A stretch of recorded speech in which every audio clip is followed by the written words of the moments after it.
Hallo und herzlich willkommen zu einem neuen Video auf dem TGP Motor Racing Kanal. Heute sind wir auf der EICMA und gestern wurde die neue Ducati Panigale V2 vorgestellt. Die steht hier einmal, beziehungsweise in zwei Varianten. Anscheinend gibt es auch eine S-Variante. Es gibt eine V2S, eine V2 normal und eine Racing-Variante. Ich würde sagen, wir schauen uns alle drei gleich mal an. Wir sehen uns nach dem Intro. Ich würde sagen, wir starten bei der normalen V2. Ich weiß tatsächlich noch gar nicht viele Stats. Also anscheinend hat sie hier 890 Kubik, dann hat sie hier 179 Kilo. Das ist mit ohne Sprit. Genau. Ich zeige euch jetzt einfach mal das Bike von der Seite. Ich habe schon die ein oder anderen Kommentare auf Instagram und auf den anderen Social Media Kanälen gelesen. Es sind nicht viele begeistert von der V2. Man muss sagen, der Tank sehr, sehr ähnlich wie bei der V4. Hier haben wir mal die V4. Schaut euch mal den Tank hier von der V2 an. Ist also sehr, sehr ähnlich. Auch das Display hat ein bisschen Ähnlichkeiten. Hat jetzt auch wieder ganz viel zum Spielen wie bei der V4. Wer das Video von der V4 nicht gesehen hat, das würde ich jetzt hier oben rechts mal verlinken. Dann könnt ihr das gerne nochmal anschauen. Ja, es gibt einiges zum Spielen hier. Dann der Lenker, das ist dem einen oder anderen auch schon aufgefallen. Der ist deutlich höher. Ist jetzt eigentlich so wie bei der alten Supersport geworden. Ja, weiß ich nicht. Ist natürlich gut für uns, weil wir werden viel zum Umbauen dann bekommen. Aber wie ihr auch sehen könnt, die Gabelbrücke und der Lenker ist hier in einem. Das heißt, es gibt wahrscheinlich, ja genau, bei der Racing-Variante gibt es da schon was zum Umbauen.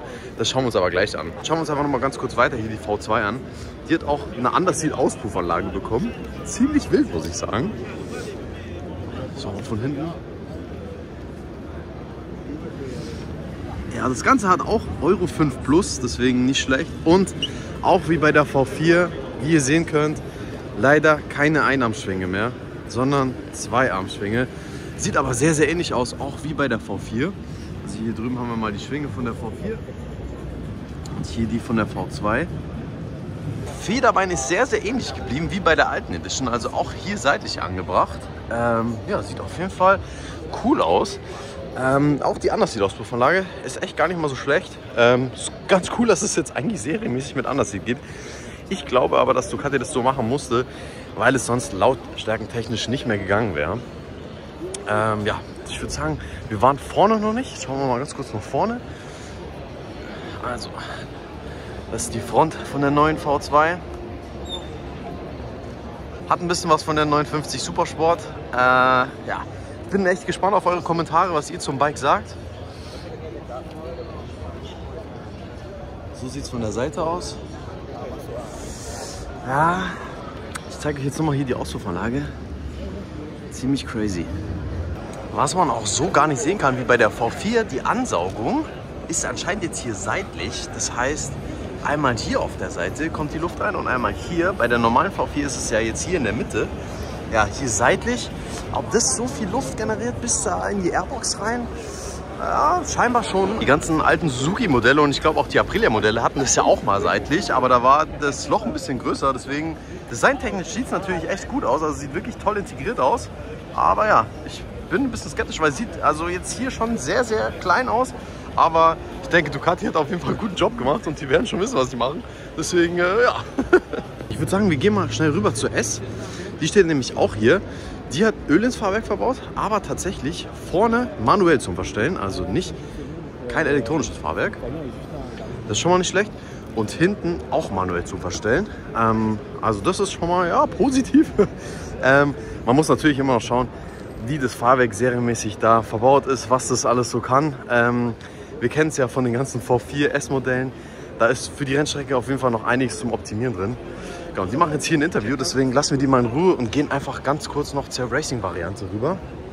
Also, hier haben wir anscheinend die Racing-Variante, ist auch eine V2S, aber hat schon einige Teile drin. Wie zum Beispiel jetzt hier die Terminioni Auspuffanlage. 1000 PS filmt jetzt hier auch gerade noch. Ich würde sagen, wir warten einfach kurz, bis die fertig sind und dann schauen wir uns die in Ruhe nochmal im Detail an. Also die von 1000 PS sind jetzt hier fertig. Ihr seht hier schon Spiegelabdeckungen. Die sind eigentlich ganz cool integriert. Dann schauen wir uns einfach mal die Terminioni Auspuffanlage an, die hier drüben bei dem S-Modell nicht drauf ist. Und ich muss sagen, das sieht schon geil aus. Alles schon sehr wild. Oh, schaut euch das mal an. Nicht schlecht.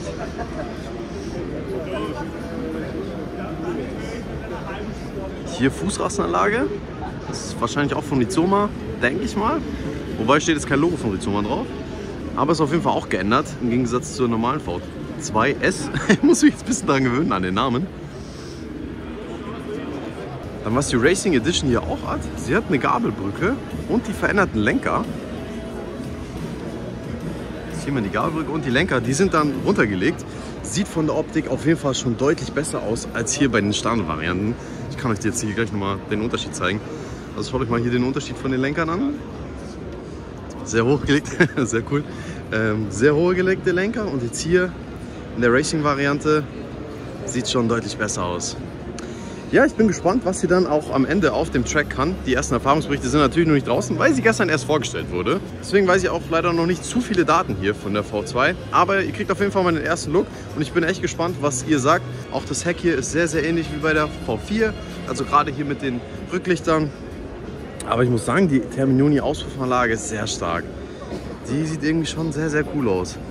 Auch die Schwinge, wie die hier total dünn wird und eigentlich sehr, sehr elegant ausschaut. Ich verfolge jetzt hier nochmal die Auspuffanlage. Das geht hier unten rein.